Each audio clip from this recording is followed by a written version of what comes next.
Welcome to Screw the Commute, the entrepreneurial podcast dedicated to getting you out of the car and into the money, with your host, lifelong entrepreneur and multimillionaire, Tom Antion.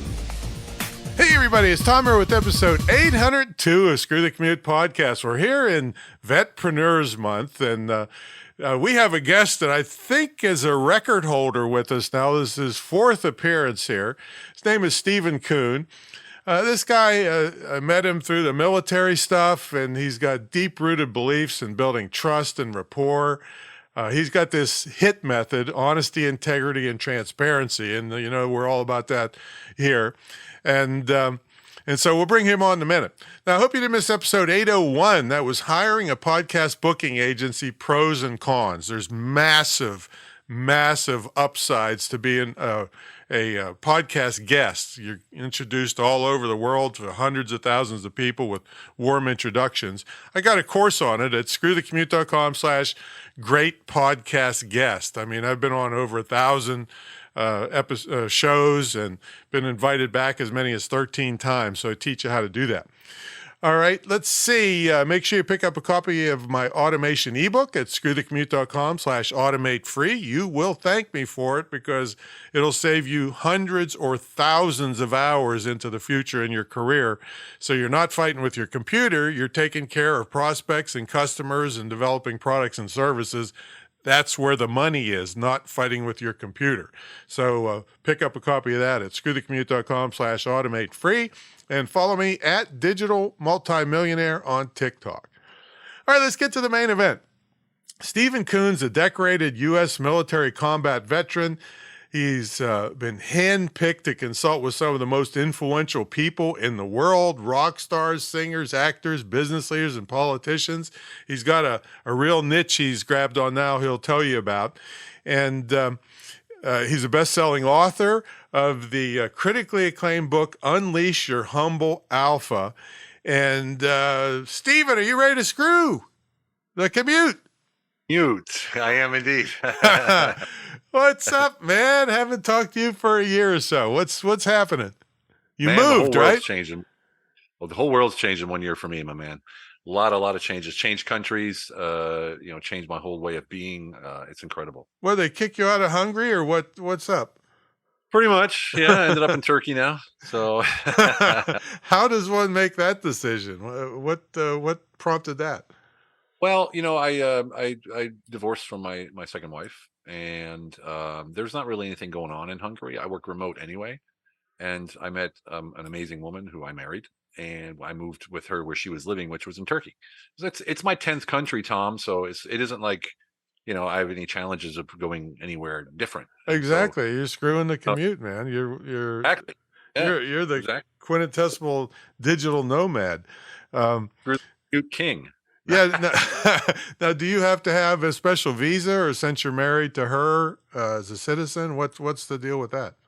Well, I still have my residency permit in Germany, in Hungary, and now in Turkey, but it's very difficult here in Turkey because of the war in Ukraine. Mm-hmm. You wouldn't know it, but Turkey is still doing trade with Russia, so millions of Russians have moved here, Yikes. fleeing Yeah. the war, making it next to impossible to get a permit here because they're just overloaded. Right. There's a housing shortage. They need 600,000 new apartments every year, and they're only getting to build about 300,000. So there's a Wow. housing shortage, which drives prices way up. Here. And it's still cheap as hell here, but it's a beautiful country. At least where I live in Antalya, which is on the Mediterranean. Palm trees everywhere. There's no road rage. There's no aggression. No one yells at people. There's no one beeping at you on the street if you turn wrong. The kids are revered above all. There's no crime. It's just an amazing place to live. I never thought, from what we hear from the Western press about Muslim countries, how amazing it could be. I mean, I've been here before, but you think as a tourist it's different. But now I've lived here for a year, and it's incredible. No, and just last night, it's us, arrogant Americans kind of think, oh, everybody else is washing their clothes in the river. You were at this fantastic thing last night, right? Yeah, it was like a Las Vegas show. A dance show with 360-degree projection, wall, floor, ceiling, It was incredible. And then they had, it's sort of like a Cirque du Soleil, if you know what that Yeah. is. Hmm. Some dance along with it, but I think it was a Russian production because most of the dancers were Russian, you could tell. And it was dinner in the front, the absolute top service. It was with nano food, which I'm not a big fan of, but it was really cool. Like black boxes with 6 different things in it, and then like a chocolate ball, they put hot chocolate and it melts, and then dry ice smoke comes Oh out, stuff like man. that. But this is in Turkey, Yeah. which most people are like, what? Yeah, very high end here. This very very high end luxury villas and apartments here that you can move into because the need is there from all the. Now, amazing. You said you could tell the dancers were Russian. You mean you could tell by looking at me dancing to see if I was Russian or not?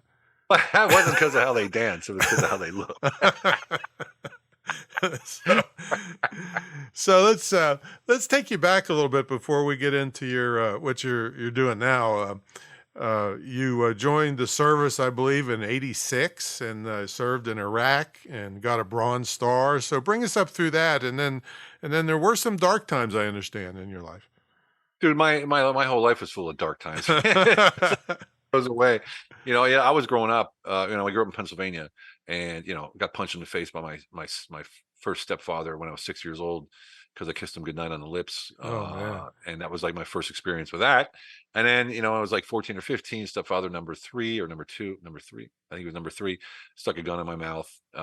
He was drunk and all that kind of stuff. And it threw me down the steps and just all kinds of crazy shit. And I always wanted to I had no self-belief or no just nothing about me I liked. What Right? I part of didn't like Pennsylvania was this? I forget. Pennsylvania. Across it's in Harrisburg, Okay. outside of Yeah, Harrisburg, across. middle Pennsylvania, because yeah, I'm from Pennsylvania too. So Yeah, I know, Central Pennsylvania. So, and so I joined the military to get away from all that, I say, okay. and I did, and I completely changed who I was because when I left, Pennsylvania, I was just a loser. Like I hated everything about myself. I tried sports. I sucked at every single one. I was the one who lost the game every time. It was my story of my life. Which is kind of amazing to me because it's even today you're like Mr. Buff, Mr. America. It's pretty crazy now. I mean, I didn't come into my own until I was almost 30. Mm-hmm. That was after I got out of the military. I mean, I couldn't even grow a beard until I was 30. Yikes. So I don't know what the hell was wrong with me. I don't know, maybe too much estrogen. But no, and then I joined the military, got stationed in Germany. I went to Fort Knox. I had some very, very key moments in my life that changed me forever during my boot camp, where I had to challenge myself to go above and beyond, where I was ridiculed and smashed down into the mud with the boot of a drill sergeant. And I accomplished something that I hadn't accomplished to that point in my life, which gave me enough significance in my own mind that I knew I could do it over and over again. And that's what I started to do. And I just, did 7 years, went to Iraq, went over there, got a Bronze Star. It doesn't matter why, it just happened. And came back, got out, stayed in Europe. And I lived in Germany, and I opened up cocktail bars and nightclubs, got into that scene. Then I opened up an insurance company, a construction company, ran a bunch of other companies for people, got into the corporate world over there in the UK, brought them to Europe, ran a company with 87 locations in 9 countries, 3,500 employees. I did the operations and development. And I just went on from there, right? Wrote a book in 2003, it became a bestseller in German, did TV, MTV, VJ in Germany, news, you name it, I did it. It was just crazy. And the thing about it is I worked for Mick Jagger, I worked for Olivia Newton-John, I worked for Andrea Bocelli, and the thing about it was when people would ask me, "How'd you do that?" I was like, I don't know, I just walked up to them, or I just did it, and I never could put a name to it, or I could never put a system to it, and that's why I ended up writing the book Unleash Your Humble Alpha, because people kept asking me, and they said, "Man, you need to teach people this stuff."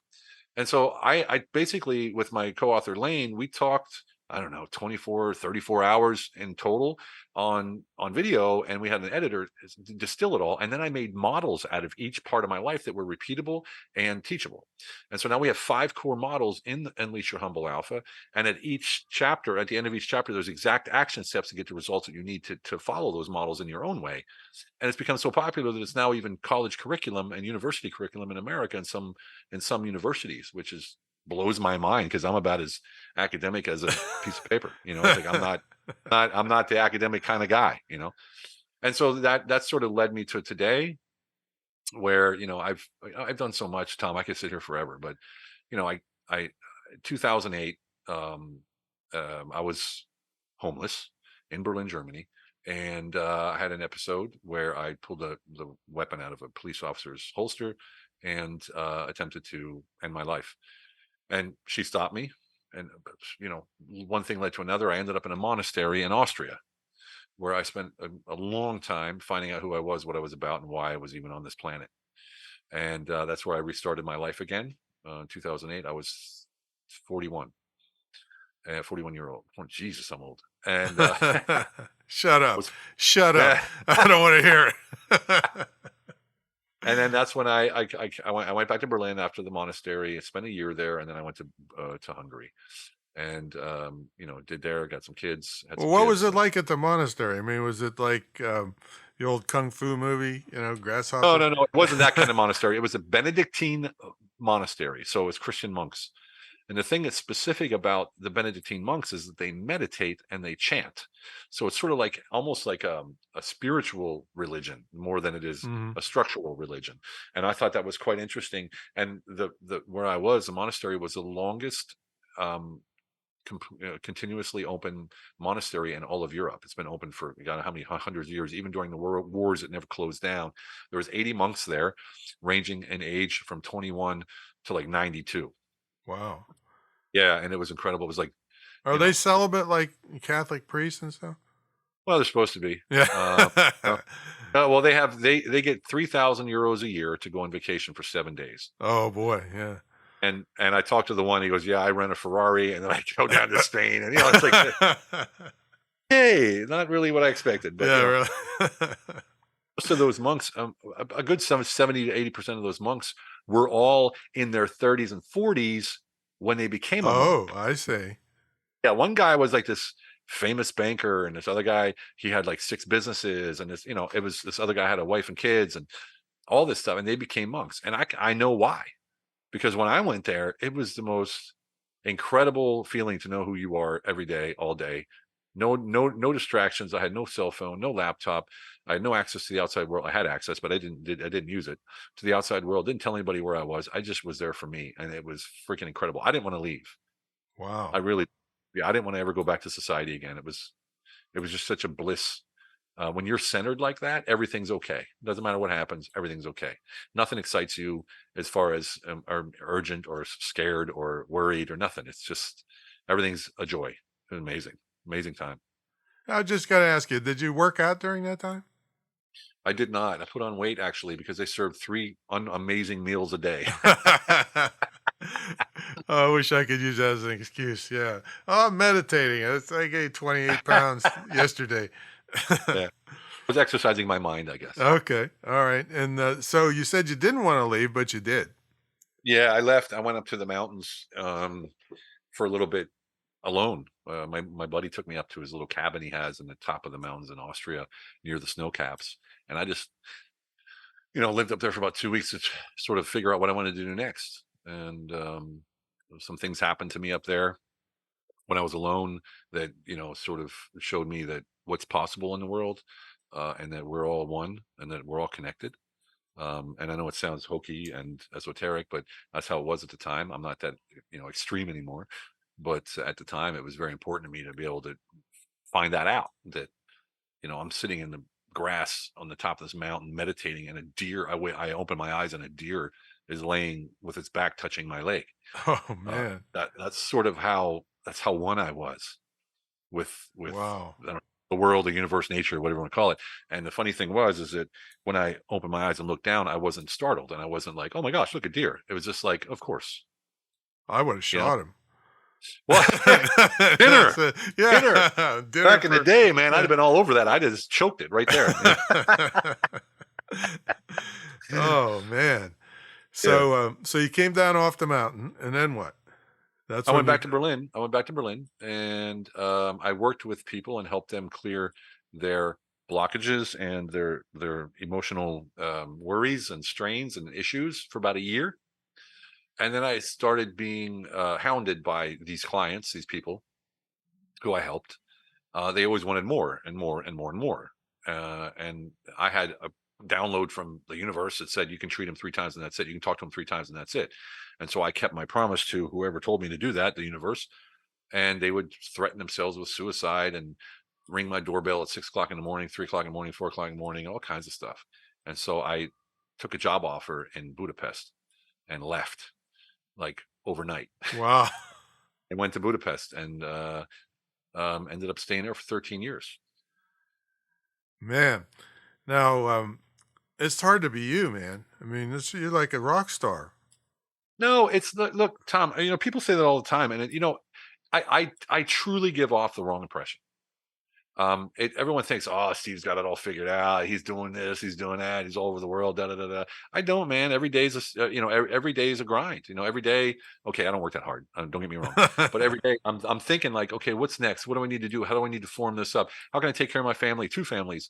I got to provide for them. I got to make sure that I'm still growing wealth, and I'm trying to get them in a place where they're safe when I'm gone. All this kind of stuff. It's every day. And I don't have it figured out. I have portions of it and parts of it figured out, but I'm by no means, the guy that's just hanging out in his private jet. I don't know. If you looked at your Instagram, you wouldn't say that. Yeah, I know, but that's actually how Tom, that's actually how we live. I mean, that's but you don't have to be rich to live like that. I'm in Turkey. I'm living in Turkey, man. You go out and eat lunch, it costs you like Olga and I, we do competitions like how cheap can we eat lunch for the most food, and we go to these places. We'll spend like $9 and have a full salad, starter, lunch. Wow. Yeah, so it's really cool to be able to live like this. And every weekend we spend in a resort. Almost every weekend we spend in a resort because they're 10 minutes away. There's 300 all-inclusive resorts. They're 10 to 20 and minutes away. And you feel totally safe as an expat, right? Oh my God, it's the safest country I've ever felt. Way safer, yeah. Then this is getting worse over here for sure. I know. There's no weapons here. There's no. I mean, not that that's the problem. I'm a big 2A guy. Yeah. But here there's no threat. There's no. Even if you turn from the right lane 3 lanes to turn left, no one's going to beep at you. There's like, oh, go ahead. Everyone's just so relaxed. And it's amazing. I wonder if did you see any of them up at the monastery? The whole country. So something from I got this from your book, but I can't recall because I've had the book for a long time. It's one of the principles was be in competition with yourself and always set stretch goals. Go deeper on that. Well, I actually got that advice from my late mentor, Charles Oyster. Charles Oyster was a world champion, long distance runner, discus, rowing, all kinds of stuff, sprinting, but he was 92 years old. And he started training for the first time in his life with bodybuilding at the age of 83. And so in those 10 years from starting to train until when he died at 97, I guess it was longer than 10 years, but when I met him, he worked out in my gym. So we trained together. And he told me, I said, man, how can you be 92 years old running around here wearing spandex and, Under Armour shirts, and you have more energy than all these other whippersnappers around here? What the hell? And he said, well, first of all, nutrition, obviously. But second of all, you always have to be in competition with yourself, and you always have to set stretch goals. When you don't have goals, you're not competing with yourself, you're going to die. It's just simply what he says. It's simply what he said. And I took it to heart because I saw how he every time went into the gym and he was competing with his training or his workout yesterday, right? Or the day before, or last week, or last month. He was always measuring it and yes, I did a little bit more this month. And just those little things make a difference. Yeah, for sure. Yeah. Because too many people get discouraged too fast by trying to compare themselves to somebody else's success or perceived success. Well, it's one of the six essential human needs, and there's only 6 by Chloe Modanis. I forget how to say her name. Is significance. And people want and need significance to feel significant, and you can feel significant by accomplishing something that no one else has done, or by putting somebody else down. And mostly we like to do it where we accomplish something. And so, of course, people look out and go, wow, man, I'd like to do that. I want to feel that. Of course, they don't know that they're seeking significance. It's sort of like, I guess, so when we talk about the six essential human needs, there's 6 human needs, personality needs, and then there's needs of the spirit, right? And if I can run through them real quick, it's one of them, certainty, right? You need certainty to feel safe. We need to avoid pain and feel comfortable. right? And then uncertainty, which is variety. We need variety, our bodies, our minds, and our emotional well-being. And the excitement that comes from variety is necessary to stay alive. Then you have significance. I just explained to that. Everyone needs it. It's wanted. It comes from comparing ourselves to others, like you said, right? And we feel it when we achieve something. And we can feel it by putting somebody down, which we don't want to do. Then there's love and connection. Like everyone needs, connection with other human beings. It's a fact. Those are the personality needs. And then you have the needs of the spirit. One is growth. When we stop growing, we die. I think that's obvious, right? We have to keep constantly developing emotionally, intellectually, and spiritually.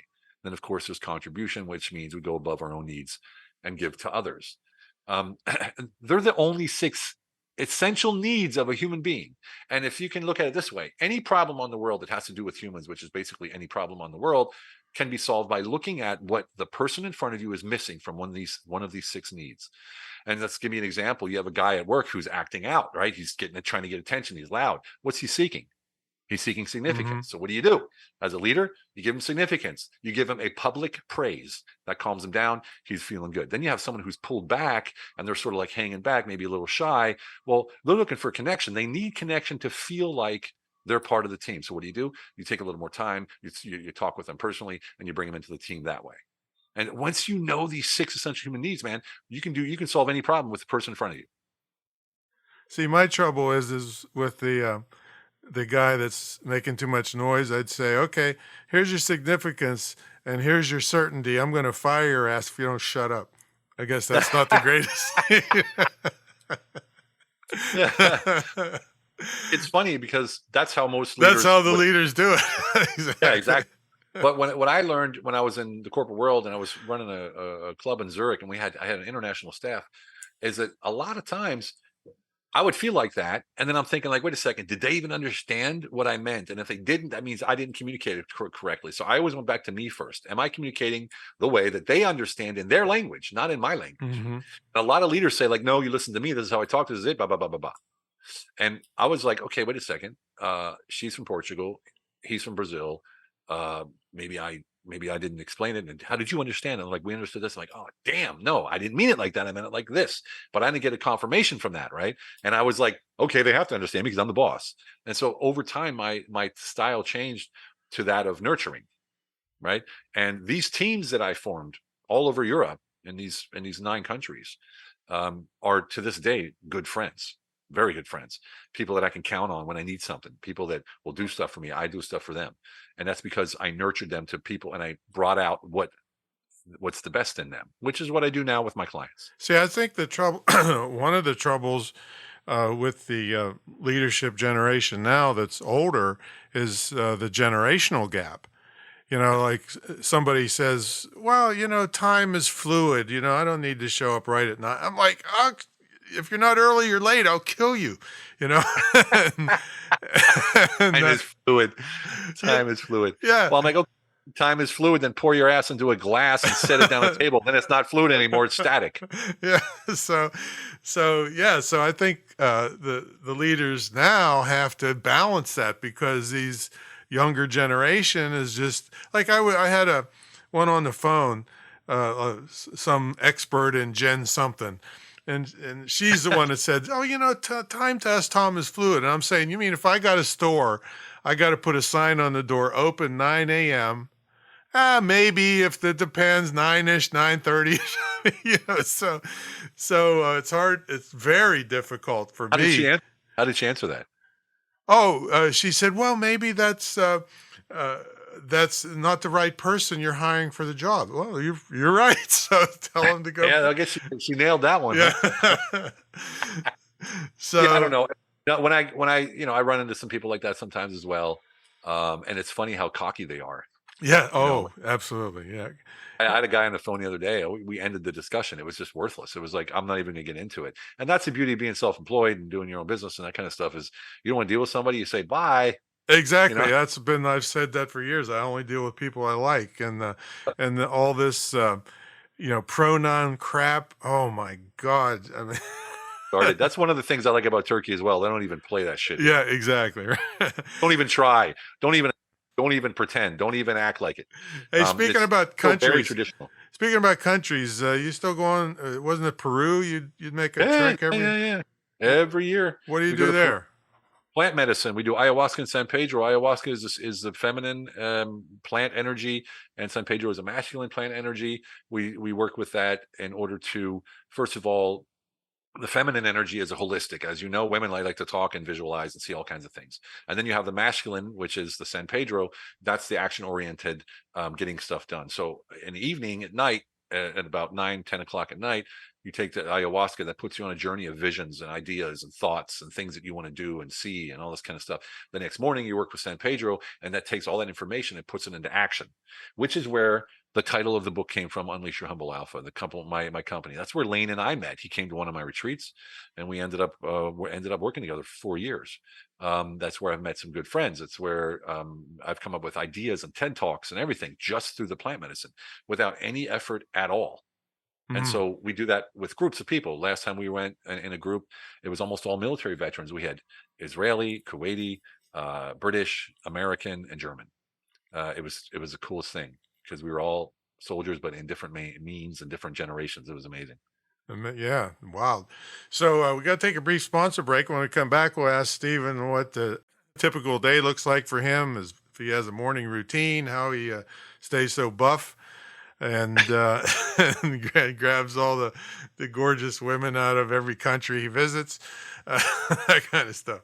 So, folks, about 25 years ago or so, I kind of turned the internet marketing guru, actually more than 25 years now, guru world on its head, in that people at my level were charging 50 or 100 grand up front to teach what they knew to small business people. And I knew a lot of these people. You give them 50 grand up front, they'd be hiding out in Peru or somewhere, and you'd never get anything out of them. So I kind of turned that on its head, and I charged an entry fee, which was 10 times lower than what they were trying to charge.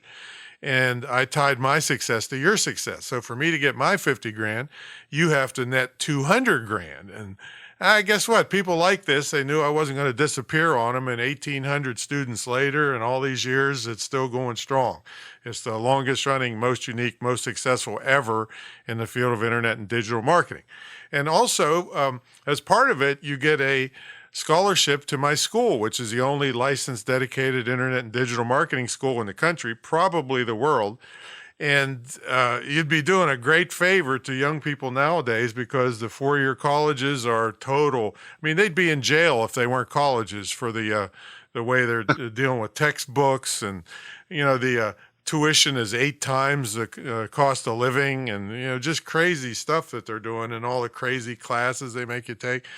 Basically, they're just teaching you how to protest. So my school gives you an actual marketing skill that is in super high demand everywhere. Every company on earth needs it. So check the whole thing out at greatinternetmarketingtraining.com and get in touch with me. I'm easy to get a hold of, and no high pressure here. Just we'll talk about your future and your child's future online. All right, let's get back to the main event. We got Bronze Star winner and super business consultant Steven Kuhn. I think I met him in 2019 through a big veterans group online, and been good friends ever since. So Steven, what's a typical day look like for you? What time you get up? What do you eat? When do you work out? Do you have a morning routine? What's up? Well, morning routines are my wife's like laughing. Part of the morning routine there. Anyway, Now remember, this is not an explicit show. You remember? I know. No, I used to have a morning routine. I did all the things that people say you're supposed to do and stuff, and I found it to be tedious as hell. I found I want to do it. I didn't want to I don't want to do it. If I want to meditate, I'll meditate. If I don't feel like I need it, I don't need it. Why do I have to force myself to do it? The only thing that I do every day when I get up is go to the gym. Yep. Okay. That's my morning routine. Why? Because I go there, I get my endorphins released, I get buff, I stay buff, I get to like sweat out all of the frustrations if I have any. I get to listen to my audiobooks while I'm training, learning at the same time. I get to meet people that are all in the same kind of mood at the gym, getting themselves happy, and surrounding myself with people that make me happy. That's my morning routine right there. I do get up. I usually get up way before my wife. And then I go to the gym. I come back. Do you eat anything before you go to the gym? No, I fast. I do intermittent fasting and train on an empty stomach because that really burns the fat. Right. And then I come back and I usually make breakfast, or often make breakfast with my wife. I'll come back with flowers or some special tea, or make breakfast or whatever, and just sort of serve my wife as the man does. And yeah, then we have time for ourselves, to put it that way. And then we start the day usually around 11 or 12, I guess. And I jump online. Most of my clients are in America or the UK, so I don't need to get up early. One is in Australia at the moment, so that's a little bit pain in the ass, but it works.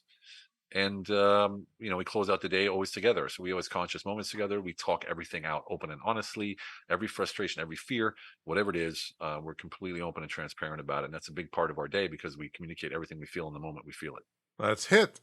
Honesty, integrity, and transparency, right? Brother, And not only personal, but business, but personal. it's got to be. It's got to be honesty with yourself and why you do say and think like you do. Right? That's the main thing. And transparency is how you step into the world with that honesty, and that's your ongoing reputation. Right? The byproduct is integrity. Integrity allows you to be authentic, and it allows you to dictate your own market value. And I got to tell you, no matter how bad it's going in your life, no matter how bad things are, and how bad things are in my life sometimes, and my wife looks at me, she doesn't see a different person, right? Because she knows who I am. And I'm always there. My word is my word. No matter if I'm doing good or bad, if we're financially secure or not, she knows she can count on me. That's because of HIT. And that's what I live by. That's my core principles. Yeah, and I know, and it rubbed off on me because, God, did I fight with myself on that $400 I owed you to tell you about it. I could have just kept my mouth shut. I couldn't do it. You're a good guy, and you you're invaded real. my head. It's good. It's good. It's the best way to be. Look, it's moments like that where you're like, you know what? I actually feel good about that. I actually feel good about turning down I turned down a job offer one time for 300 grand signing bonus, in Australia, because it just something didn't feel right. Later, I found out a couple weeks later, it absolutely wasn't right. And I felt good about that. I'm like, damn, I actually turned down that much money to stay to my core principles. And that gives you a power and a source of energy that nothing else can give you, in my opinion. Exactly. And I wish you'd have known my dad because, long ago when I was in the nightclub business and then the drinking age went from 18 to 21, I lost $400,000. Everybody, almost anybody would have gone bankrupt, but I refused to do it because my dad said, no, you don't cheat people and screw people over that trusted you. And so I went to every creditor and said, look, you give me time, I'll pay you off. And I did, so did not go bankrupt, even though that horrendous thing. So I'm in the same situation here with our NFT project. Same thing happened. I got investors, NFT market crashed. I owe my 150K, and I could file bankruptcy too, but I'm not. I'm going to pay them back. Yeah. And I went to each one of them before they chased me. That's another, thing. Exactly what I did. I send them regular updates. Yeah. So that's why I love you, man. So thanks so much for coming on and give us an update on what you're up to, man.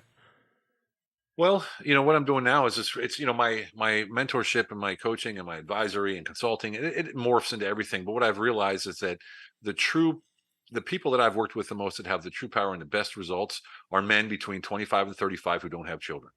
I know that sounds strange, and so that's what I decided to focus on. And man, I got to tell you, the guys that I got working with now that I mentor, they're not only doing more in the 3 months they work with me than they do in the last 3 or 4 years.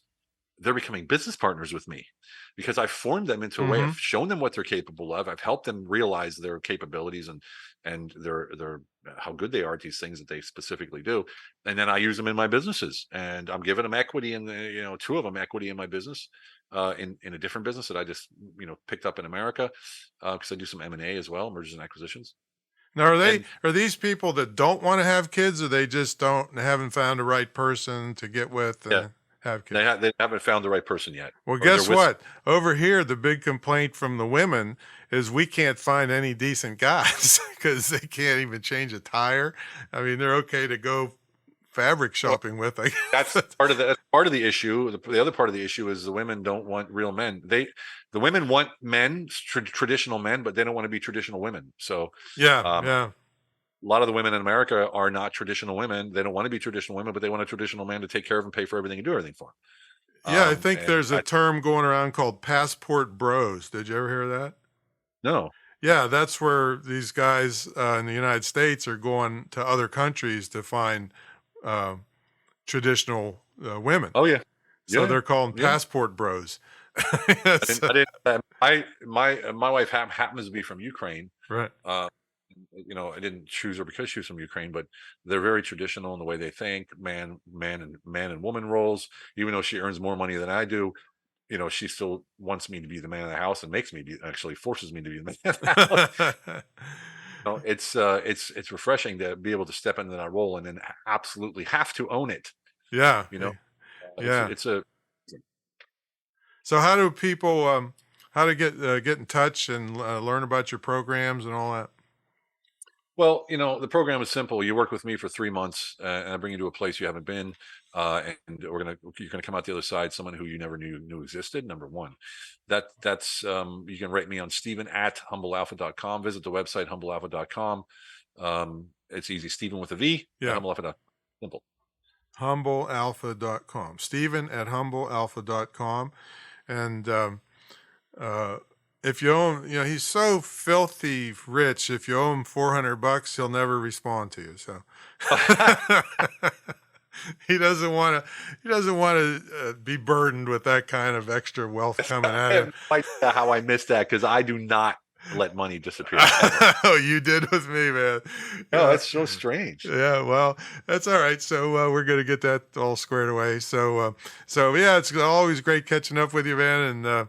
And so Steven at humblealpha.com is how you get in touch with Steven. And of course, you can visit humblealpha.com directly too. All right, man. Go back to your gorgeous wife, family, dinners and surround sound and all the shit you do all day long. All right, brother. I appreciate you, man. All right, Thanks so man. much. All right, everybody. We'll catch you for more of Vetpreneur Month. We got some great veterans coming up. Catch you later.